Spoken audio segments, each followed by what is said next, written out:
আর এবার বাংলাদেশের খবরের দিকে নজর রাখা যাক। মূলত বাংলাদেশের কুষ্টিয়ার পর এবার কাশিমপুর শ্মশানে কার্যত মৌলবাদীদের দাপাদাপি নজরে পড়ল।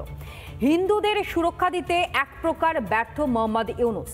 বাংলাদেশে যেভাবে সংখ্যালঘু হিন্দুদের ওপর আক্রমণ করা হচ্ছে, তারপরও একেবারে স্পিকটি নট মোহাম্মদ ইউনূস।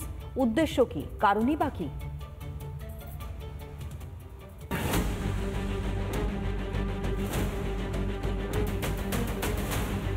নৈরাজ্যের বাংলাদেশে মৌলবাদীদের খোলা ছুট, বারবার নিশানায় নিরীহ সনাতনীরা। কখনো হিন্দুদের বাড়িতে হামলা, কখনো নিশানায় মন্দির।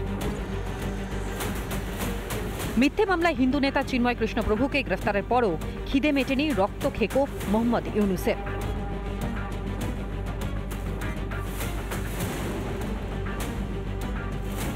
ফের একবার উগ্রপন্থীদের নিশানায় সনাতনীরা।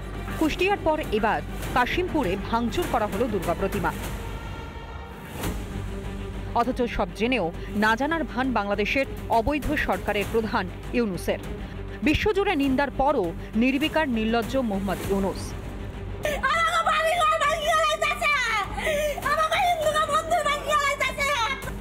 তবে এসব নিয়ে আগেও দায় ঝাড়তেও শোনা গিয়েছে ইউনূসকে।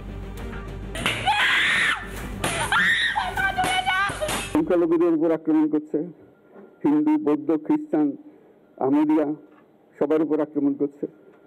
এগুলো হলো ষড়যন্ত্রের অংশ। মুখ খুললেই ঝুড়ি ঝুড়ি মিথ্যা কথা। বাস্তব হলো হিন্দুদের নিরাপত্তা দিতে ব্যর্থ অপদার্থ ইউনূস। কিন্তু বাংলাদেশের পরিচয়পত্র হয়ে গেছে এখন। একের পর এক হিন্দু নির্যাতন হবে, মা দুর্গার প্রতিমা ভাঙবে, পুজোর আগেই কিন্তু এদের ধর্মান্ধতাটা বেড়ে যায়। এরা যদিও মুখে বলে ধর্মনিরপেক্ষ, আসলে বাংলাদেশের মতো ধর্মান্ধতা কিন্তু বিশ্বব্যাপী কোনো দেশে নেই। কোনো সাবধান হন, আগুন নিয়ে খেলবেন না। আমি পরিষ্কার করে ইউনূস সরকারকে বলছি, ওখানকার বিএনপিকে বলছি, ওখানে জামাত ইসলামীকে বলছি, ইসলামের আদর্শ কি ওই হিংসার কথা বলে? এখনো সময় আছে, সমঝে যান। বাংলাদেশে হিন্দুদের ওপর অত্যাচারের মূল হোতা ইউনূসই। তার মদত ছাড়া দেশ জুড়ে এই অরাজকতা অসম্ভব। তবে আক্রান্ত হিন্দুরা বিচার না পেলে, হিন্দুরা এভাবে টার্গেট হলে সনাতনীদের রোষ সইতে পারবে তো ইউনূস? রিপাবলিক বাংলা। নানা ধরনের কন্টেন্ট দেখার জন্য লাইক করুন, শেয়ার করুন আমাদের ফেসবুক পেজ, সাবস্ক্রাইব করুন আমাদের ইউটিউব চ্যানেল। পাশাপাশি অন্যান্য ব্রেকিং নিউজের জন্য অবশ্যই চোখ রাখুন রিপাবলিক বাংলায়।